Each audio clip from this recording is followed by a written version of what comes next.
আজ আমি অল্প তেল মশলা দিয়ে মাংসের পাতলা ঝোল রান্না করছি।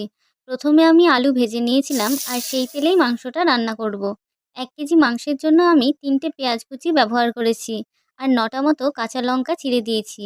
আমি লঙ্কা বেটে দিইনি কারণ আমার কাছে লাল লঙ্কা ছিল না, আর কাঁচা লঙ্কা বেটে দিলে কালারটা সবুজ সবুজ হয়ে যায়। পেঁয়াজটাকে গোল্ডেন ব্রাউন করে ভেজে নিয়ে আমি আদা রসুন আর ধনে গুঁড়ো পেস্টটা দিয়ে দিলাম।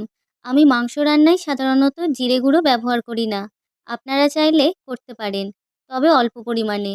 মশলাটাকে একটু সামান্য কষিয়ে নিয়ে চিকেনটা দিয়ে দিলাম, কারণ বাকিটা আমি চিকেনের সঙ্গেই কষাবো। চিকেন দেওয়ার পরে পরিমাণ মতো হলুদ গুঁড়ো দিয়ে নেড়েচেড়ে ঢেকে দিলাম। লবণটা আমি এখন দিলাম না, কারণ লবণ দেওয়ার পরেই জল বেরিয়ে যায় আর মাংসটা ভালোমতো কষানো হয় না। এভাবে মিনিট 10 কষিয়ে নেওয়ার পর ঢাকনা তুলে লবণ দিয়ে দিলাম। লবণ দেওয়ার সঙ্গে সঙ্গেই জল বেরিয়ে গেছে। এর মধ্যেই দিয়ে দিলাম সানরাইজের মিট মশলা আর একটু টমেটো সস। আপনারা হয়তো ভাবছেন চিকেন রান্না করছি কিন্তু মিট মশলা কেন দিলাম? আসলে আমার এই মশলাটার টেস্টটা খুব ভালো লাগে, তাই আমি এটাই ব্যবহার করি।